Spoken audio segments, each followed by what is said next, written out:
गजाननं भूतगणादिसेवितं कपित्तजम्बूफलसारभक्षितम् उमासुतं शोकविनाशकारणं नमामि विघ्नेश्वरपादपङ्कजम् शदाननां कुङ्कुमरक्तवर्णं महामलिं दिव्यामयूरवाहनं रुद्रस्य सूनुं सुरसैन्यनाथं गुहं सदाहं शरणं प्रपद्ये या कुन्दन्दु तुषारहालधवलाः या शुभ्रवस्त्रावृता या वीणावरदण्डमन्डितकरा या श्वेतपद्मासना या ब्रह्माच्युतशङ्करप्रभृतिभिः देवैः सदा पूजिता सा मम पातु सरस्वती भगवती निःशेषजाध्यापः ॐ नमः शिवाय गुरवे सच्चिदानन्दमूर्ते निष्प्रम्भुजाय शान्ताय श्री शिवानन्दाय ते नमः श्री विष्णुदेवानन्दाय ते नमः ॐ सर्वमङ्गलमङ्गल्ये शिवे सर्वार्थसाधिके शरण्ये त्र्यम्बके गौरी नारायणि नमोस्तुते नारायणि नमोस्तुते ॐ शान्ति शान्ति शान्तिः Om, peace, peace, peace. Bol Sadguru Shivan Maharaj ki jai. Bol Shri Vishnudevan Maharaj ki jai. Om Namah Shivaya. Good evening, everyone, and I welcome you tonight to the second talk called Facing Challenges to the Spiritual Alchemy. And we're going to begin by just simply recapping on a few things, a few important points that we said in the last class. So, the main thing here to remember is that all obstacles are the mirror of certain tendencies in us, certain weaknesses, and also certain potential strengths. And even though the obstacles and challenges and difficulties arise in life seemingly to annoy us, to take us away from our path of enjoyment, or even leading a spiritual path, and what we would really like to do is to live one uninterrupted life. It seems that obviously the challenges seem to come in proportion to the needs of the inner soul, we could say, or mind, or heart, in order to evolve further. So with this kind of a view, it allows us to look at the challenges as something that we need to address within us. And this is actually the essence of concentrating on in this kind of a talk. I did ask you to forward me suggestions for discussion, and I know that many of you have personal problems, so I'll try to just address it in a more kind of a general way rather than concentrating on particular issues that you may have, and that is to really remind you that we all have to do a certain spiritual work, the deep transformative work when we're dealing with obstacles. I'm not saying let the challenges go and weigh you down. The idea is to rise up to them by initiating this process of transformation and healing within us. So I hope you can again gain some insights into how to approach what the life has to give us. So let us start like this. Life spares none, right? Everyone is here to learn, and everybody has different lessons to learn. And my lessons may not be your lessons may not be somebody else's lessons, but nevertheless, life is such that all the time, in fact, if we have that sensitivity, we're given to learn certain things. Now, naturally, we need to have a certain level of humility, and we need to have some sensitivity and ability to become silent in order to read the signs and the lessons of life. So we could say that life in itself is the greatest guru, and all our mistakes and faults and failings like this are actually the most exalted among the teachers that we may have had. You see, you have to remember that there are many teachers out there. There are many spiritual teachers, there are many inspirational, inspiring teachers, but what we often do not realize that neither a book nor even a living teacher can substitute the actual inner experience. So the inner experiences, which obviously are a result of us responding to something external, is of what's considered to be the greatest teacher. So having taken to a spiritual path, it's important to remember that yes, we've taken the path of light. Do not let yourself become weakened and become more vulnerable due to the expectations that you have placed on life, believing that the life should be kinder to me and you because we're following this path of light than to other people who do not actively pursue the path of light or even a path of righteousness. As such, they may be doing all kinds of strange things and negative things, and so we believe that these are the people who should be suffering, and because of us, well, what we have chosen, we shouldn't suffer. Now, I'm not saying go headlong into any kind of a suffering. The idea is that we just get acquainted with the tools and have certain methods. So when the time comes and you experience suffering, you know what to do. But also, if you spiritually sensitive, you will realize that, suffering is experienced as spiritual people daily, maybe minor sufferings, maybe major sufferings, or maybe sufferings of other people are experienced by us as if they were our own.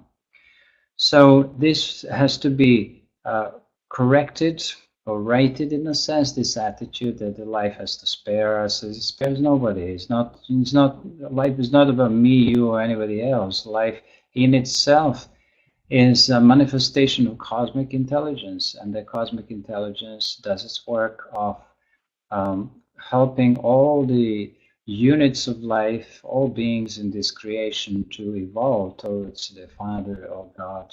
So this is how we can look at it. So take all experiences as given to you by God Himself, in fact. And why? In order to learn or master something, not just at the end, but also every day, and of course to evolve.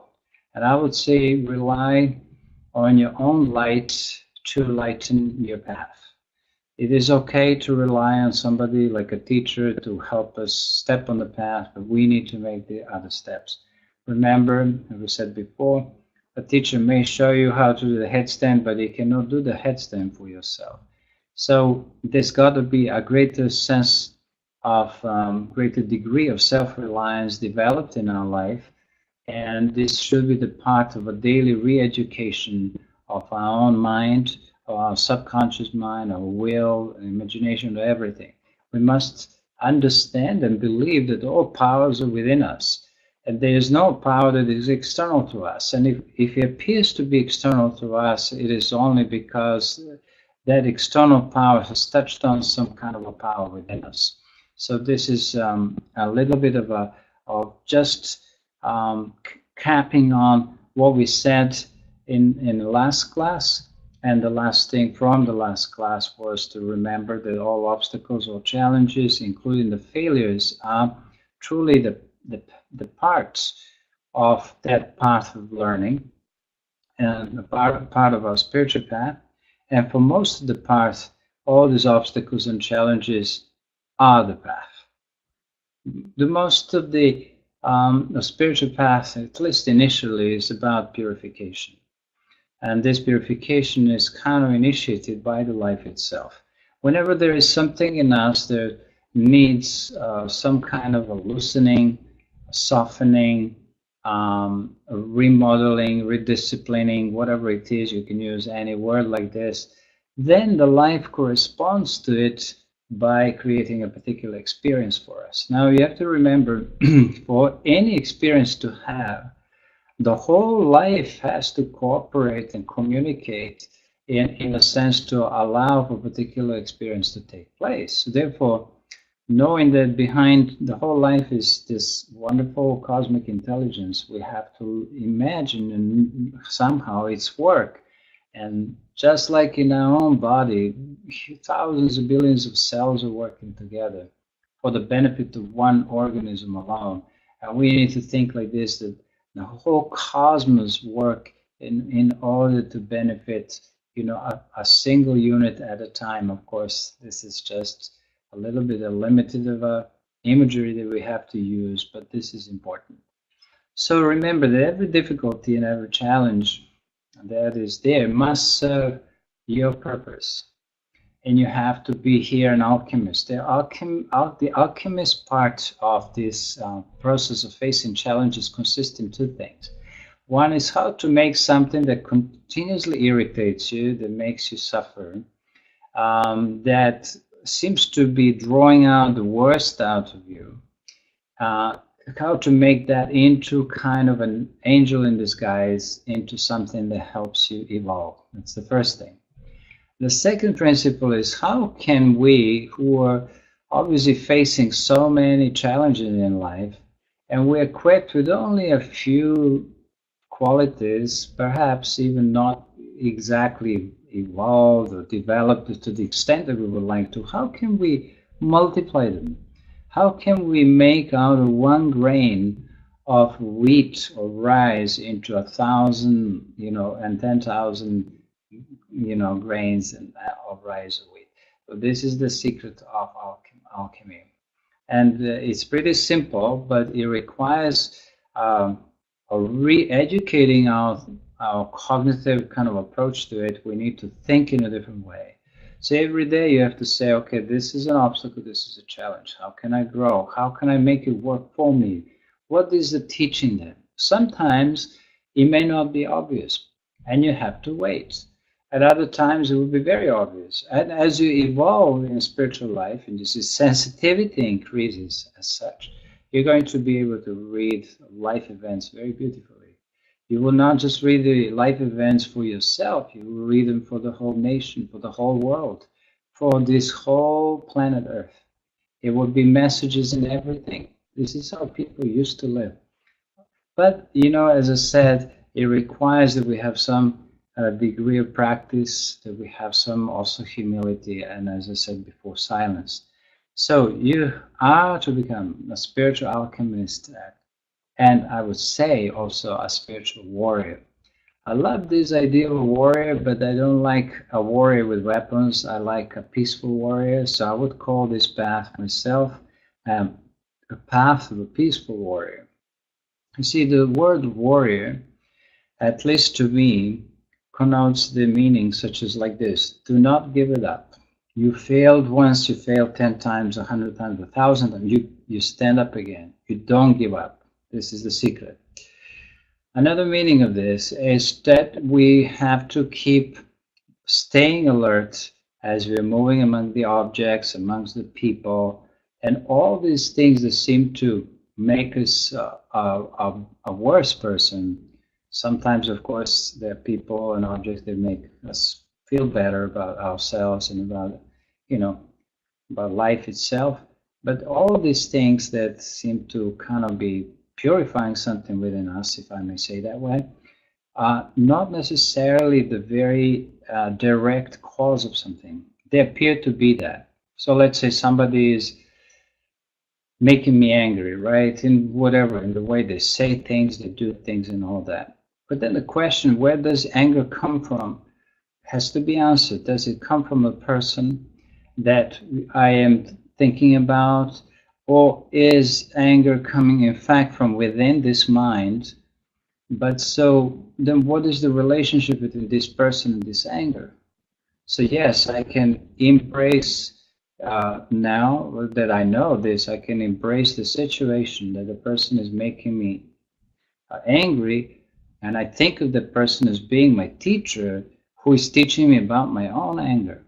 Can we actually cultivate an attitude like this? That would be wonderful. An attitude is everything. So what is the latitude of your attitude? This is an important thing to consider. You see, if the person is able to evoke a negative response from us, then all that person did is trigger the already existent potential within my mind to anger or to lust or anger or jealousy, whatever that may be. So the things that we find very interesting in life is that the life and the people and everything that we encounter continuously mirrors what's taking place within us.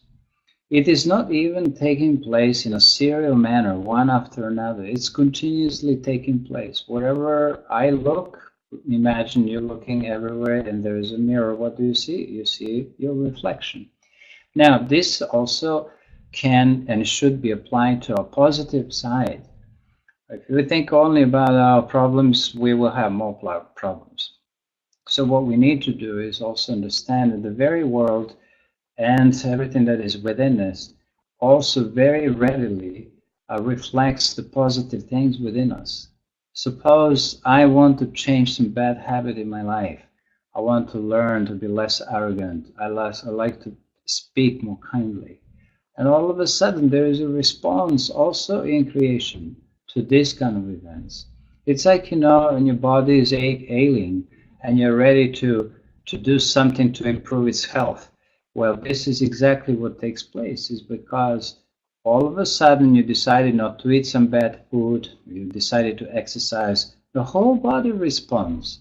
And almost the whole body rejoices in the very process of healing. So we need to look at the world like this, right? So that's the idea of being on the path of a peaceful warrior. So the spiritual path, or path through life, I may call it, is the path of a peaceful warrior. So as I said, the warrior may mean also just to stay alert. Don't fall asleep. Don't let yourself drift and get lost in illusory notions about your own self, about life, world, and everything. Exercise your power of discrimination and don't do the things that nurture, that sustain that illusion. Well, this is easier said than done. For this purpose, we need regular sadhana.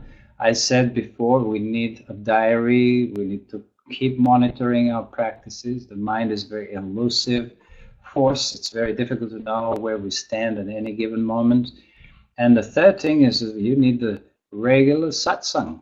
Satsang means the company of the wise. It's important to have, whether it's in the form of a webinar or is it a form, even better so, to find a living satsang, and where there's not just a talk, but there's also prayer. There's opening up to the forces of light through the prayer, through calling on the name of God by different names, by enjoying the things, even going to a church, going to mass, anything that opens up our spirit, our heart is what's called the satsang, because ultimately the satsanga means the communion with one's own self. So the greatest satsang that is taking place even when you're in external satsang is that all of a sudden you feel you're resting in your own self. Now yourself is infinite. So you're not just resting in a tiny little self. So this is an important thing. A warrior is trying to stay away from doing things. And this is part of self-discipline. Very difficult to, of course, accomplish because the self-discipline without discriminative power is never strong. And a self-discipline without a routine that is set up by some authority, a teacher or an ashram or something, it's very difficult to be self-disciplined by oneself, right? You're at home. You can choose the time when you want to meditate, when you do your practices. You're under the impression or under the illusion that you're doing everything at a given time. I'm not saying that it's not possible to do it at all. I know the mind very well. I know my own mind. So what happens is that we pick a day. Today I'm tired, I can't meditate. Tomorrow something else. Another day I'm busy. When you're in an ashram, when there's an authority that's set up the timing for meditation, you have to meditate. This is the true discipline. Now, once you've had that external discipline, if they can build your inner discipline, that's a wonderful thing. If you're lucky enough to have a sattva guna in you so developed nicely, the quality of clarity, the quality of discipline, kindness, and all these things that constitute sattva guna, the insight, you're able to create your own discipline. You're a lucky person. You will be a sannyasi. You could be living by yourself like a tiger by yourself in a jungle. You don't need no company of others. But such people are very rare. 1 in millions or 10 millions. Therefore, we all need some little help. And don't feel bad if we need the help. That's okay. So what we're trying to do is to continually be active about correcting our erroneous notions about things, our attitudes, raising ourselves from, from the quicksand of laziness, which is obviously the tendency of tamas. We know that in life. So this is the idea. Now, this path is peaceful. Why I say it's a peaceful path for a warrior? Because peaceful means you do your spiritual practice every single day, your sadhana. You walk your path, not in a violent way, not in a kind of revolutionary way. There are people who step on the spiritual path, they want everything to be turned upside down, meaning everything should be for the better, they should be free from everything, every negative quality. It's not going to work. Your lower nature is going to backfire. You need to gradually build your foundation to begin with. So walk your path peacefully, regularly. Regular sadhana is the most important thing here. With sensitivity, also knowing that you can change only one thought at a time, one habit at a time. Everything is one at a time, and there's nothing wrong with that. So now approaching facing the challenges and difficulties, how to do that? Well, you have to create a different paradigm of thinking in your mind. In fact, this is what the whole world requires at this moment. And we need to look at it like this, that all challenges have a role to play and must serve a greater purpose than even ever imagined by us. So then what happens as a result of it? You don't walk through life like an angry man, like an angry woman, cursing everything on your way, which is what many people do, and falling a victim to the life itself. Now, this is what happens when you give up your power and you give it over to somebody or something else. We may not even be aware of what powers we've given our own power to.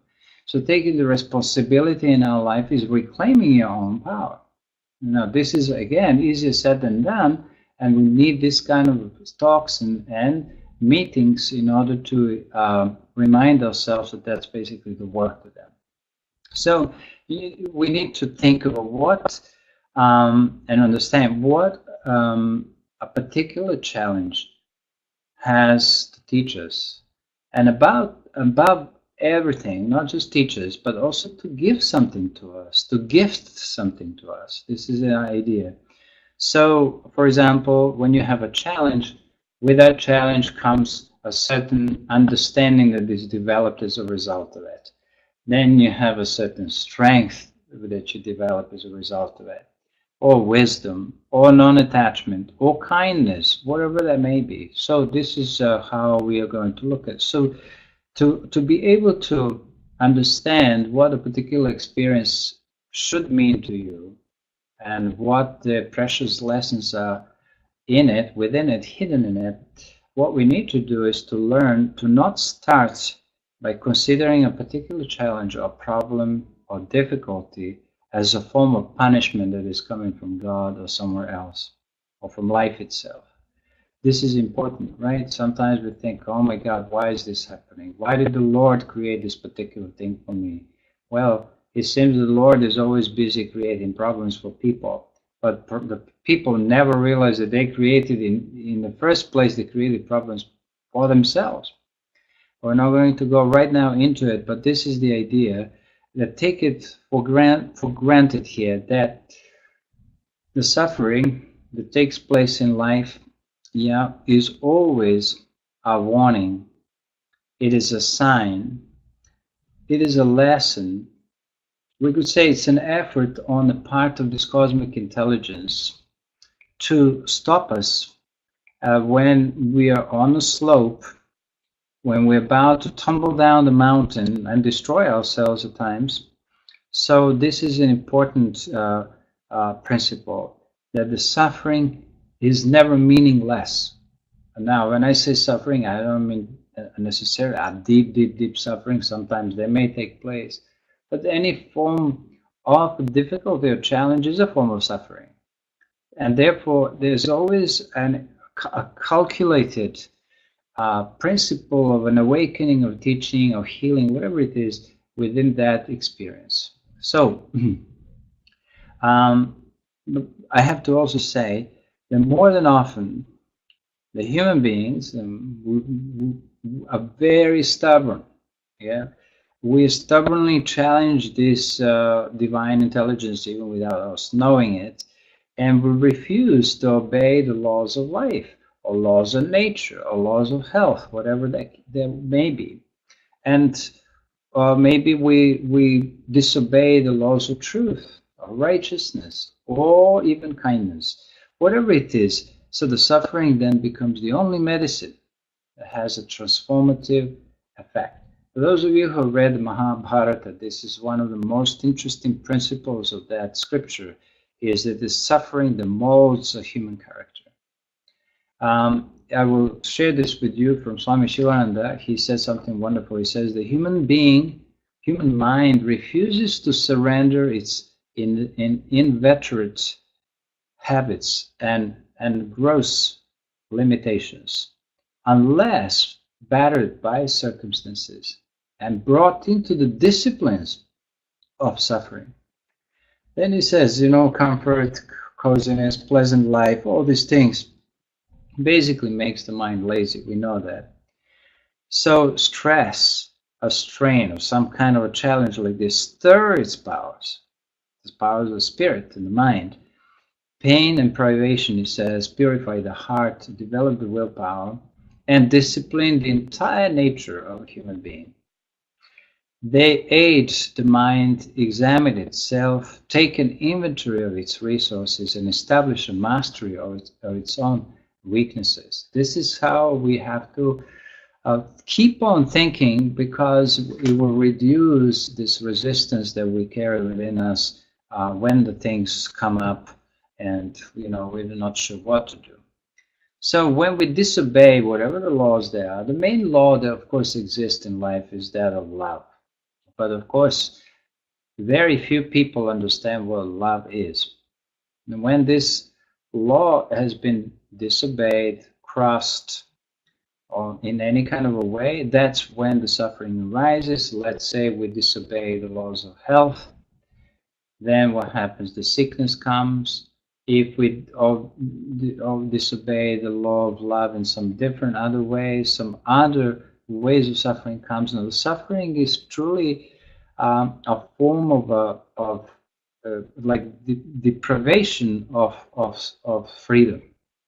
It's like our freedom becomes curtailed because we did something that wasn't quite what we should have done.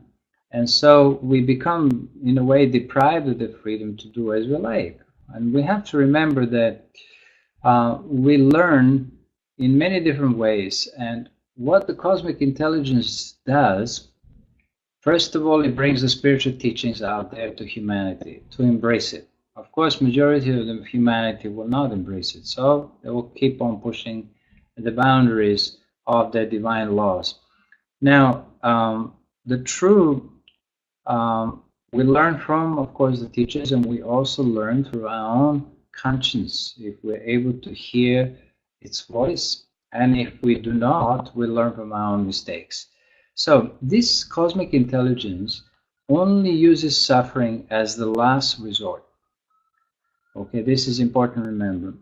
Have you noticed, and do you notice how many times you are given so many chances in regards to everything, from your health to your relationships with others, to whatever it is, to your spiritual practices, right? How many chances do we have, are we given to improve the way we act, we speak, we think, right? And we're given a long rope, I must say that. So we have many chances to improve, to redeem or restore or heal something.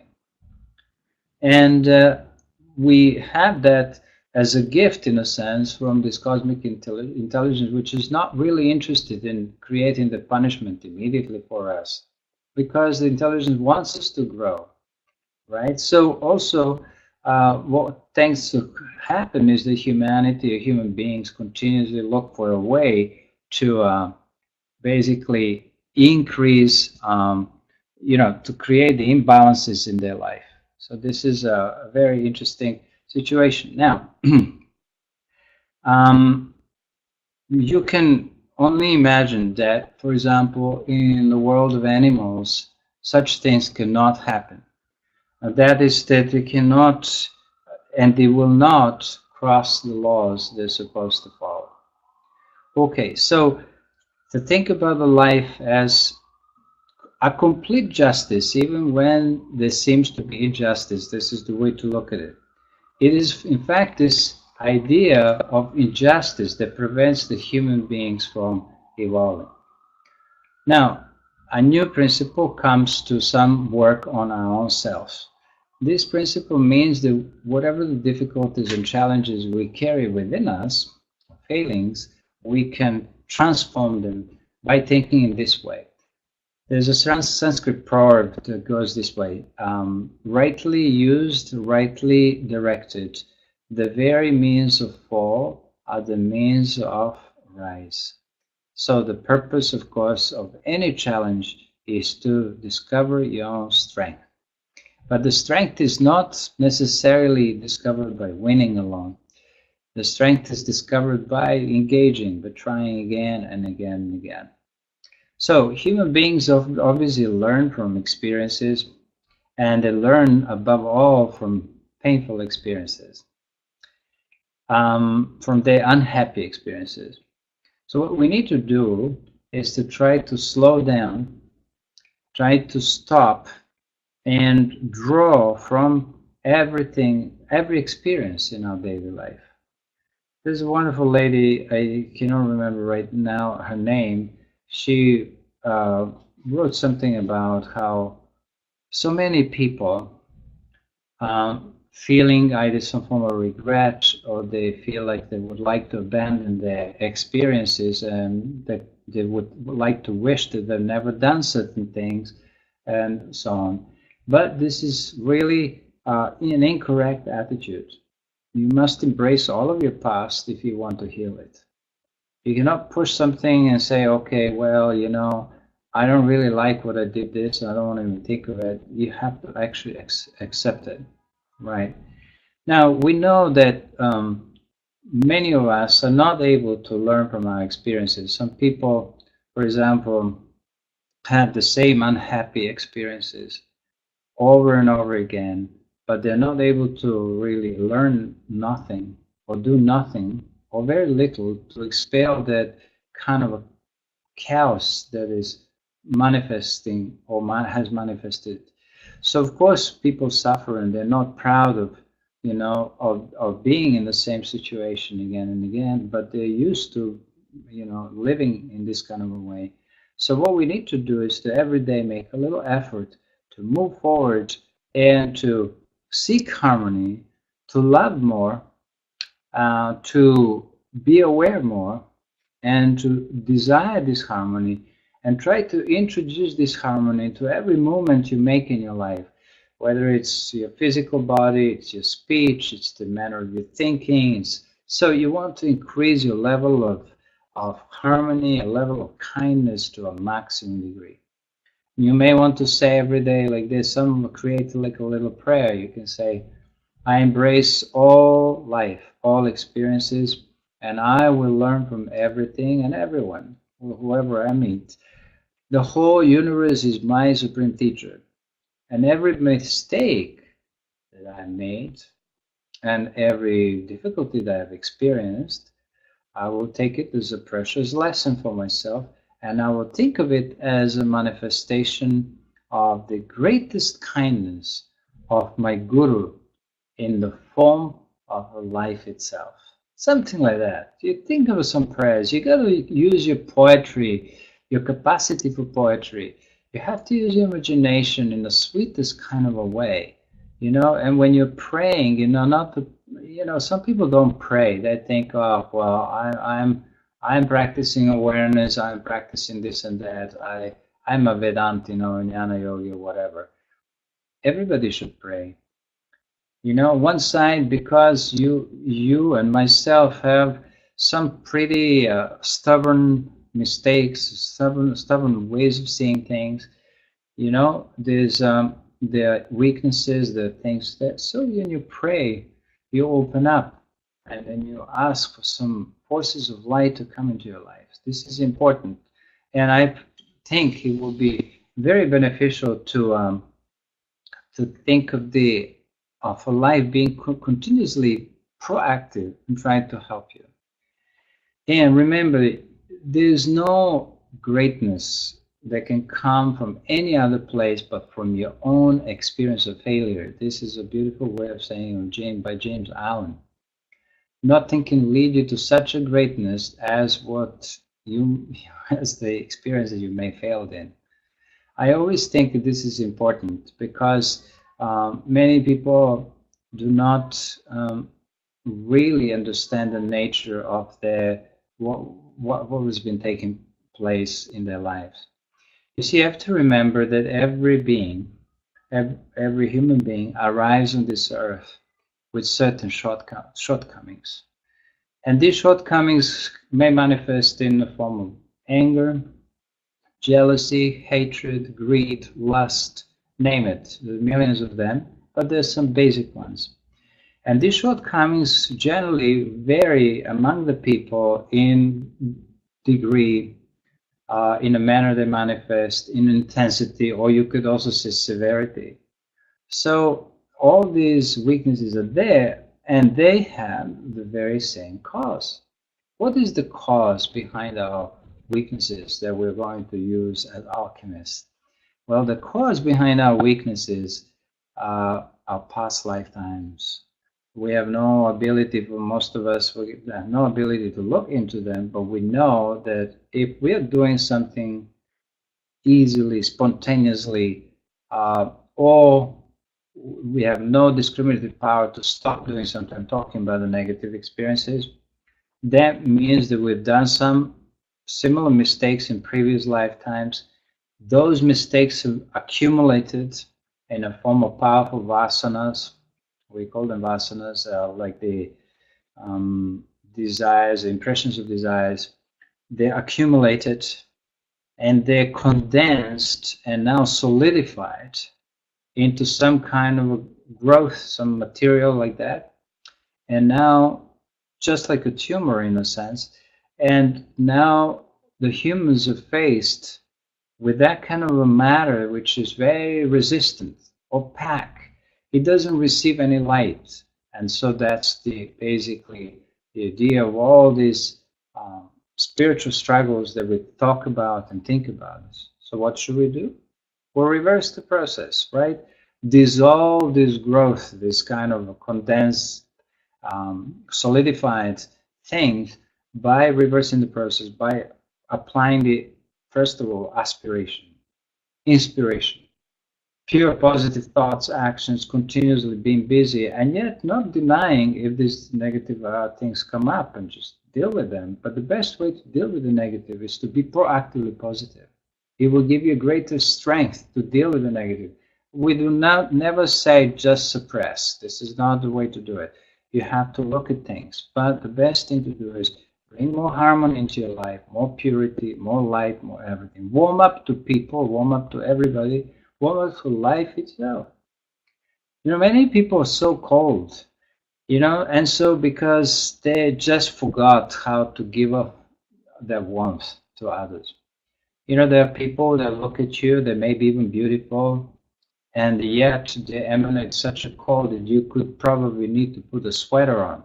I've seen this in my life, and when people have, even spiritual kind of people, they have things and they're cold. You cannot understand anything with coldness. You have to warm up things. But in this process of facing your own faults, mistakes, and everything like this, use the power of positive, of power, purity, and things like that. To transform yourself, you have to kind of ignite the fire in yourself, ignite the fire of your spirit, of your love, your kindness, and everything. Then you will be able to dissolve all this incredible growth that we created through repeating the same things again and again and again. Okay, so how to put our own weaknesses to work here is an interesting situation. St. Paul once was praying to God, and it says, a thorn in the flesh was given to me. I pleaded with the Lord 3 times that he might depart from me. And the Lord said to me, he said, my grace is sufficient to you, and my strength is found in weakness.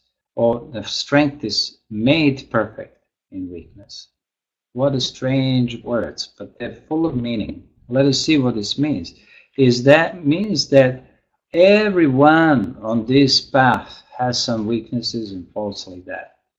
And the reason why there are difficulties, whether in a physical body or in our feelings or whatever, the mind itself is like this, is that we think that this is something that prevents us from growing, whereas we do not realize that it is the very presence of these weaknesses that is kind of a valuable source of enrichment, in a sense that whenever the cosmic intelligence wants us to grow in a certain direction, it gives us something to work with. And that kind of spurs on, and it is that weakness, that thorn in the flesh, that incite you to greater efforts you have to make. And this is why we say that in our weakness lies our strength. Not literally that you're weak and that you're strong, but when you use that weakness to work for you, to make it useful for you, this is what happens. So this is a wonderful thing to remember that each one of these potential problems that we have works for us by helping us develop alertness, the strength and wisdom and all that. So remember that there are challenges in every form of life, every area of life. They are inherent in nature. So remember that whatever seems to, make you happy and peaceful and all that wonderful in life, it's great, but it's also something that can pull you back. So remember, the difficulties are there to initiate certain transformation, and when they're faced, they're also lessened. It's the same principle as with fear. Fear faced is fear lessened. Difficulty faced is the difficulty lessened. So there are some other things that probably could be mentioned, and that is, I would say, to never think of yourself as being as thinking that you're weak enough that you cannot improve. Okay. Regard every situation, however challenging in your life, regard it as an opportunity to grow. At the same time, regard every situation that your life may be a failure, and your mind may be a failure, and that you're not in any way made like the people that seem to succeed there. Just regard these kind of suggestions as a traitor, as something that is coming from a darker side of creation, and you want it out of the house. You believe that you're there to be where you're supposed to be, and this will help you obviously deal with all the difficulties as you need to. Now, there are challenges of all kinds. As you know, the challenges that come from relationships, that's a subject in itself. There are challenges when we lose somebody in life, when death comes in our life, when the disease comes in life. So each one of these should have a particular methodology that is rather a result of your regular spiritual practice, but also you should know some specifics if some of these things manifest in your life, what to do. Of course, the range of this kind of a talk is much too short to be able to cover something like this, but I would like to just complete this talk tonight by a saying from a great Saint Swami Vivekananda, who said something rather brilliant here, and I wanted to share this with you. He says like this: if there is sin, this is the only sin, and that is to think that you're weak or the others are weak. So be free and hope for nothing from anyone. The lesson of all life is to face everything, face the terrible, and face it boldly. Stand up and fight, not one step back, that is the idea. Fight it out, whatever comes.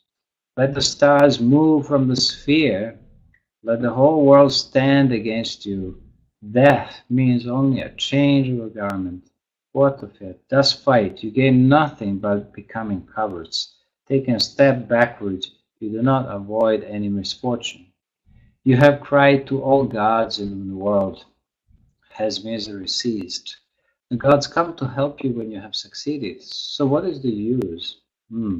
So you are infinite, deathless, birthless. Because you are infinite spirit, it does not befit you to be a slave. Arise, awake, stand up and fight. Make your own future, and let the dead past bury its dead. The infinite future is waiting before you, and you must always remember that each word, thought, and deed lays up a store for you, and that is as the bad thoughts and bad works are ready to spring up upon you like tigers, so also there is the inspiring hope that the good thoughts and good deeds are ready with the power of 100,000 angels to defend you always and forever. So I hope you enjoyed this talk, and I shared some of the ideas of how to face difficulties, challenges in life. And thank you so much for being a part of this webinar tonight. Thank you. Om Purnamada Purnamidam Purnat Purnamadachite Purnasya Purnamadaya Purnameva Vashishyate Om Shanti Shanti Shanti. Bol Sadguru Shivan Maharaj ki jai, Bol Shri Vishnu Devan Maharaj ki jai. Hari Om Tat Sat. Hari Om.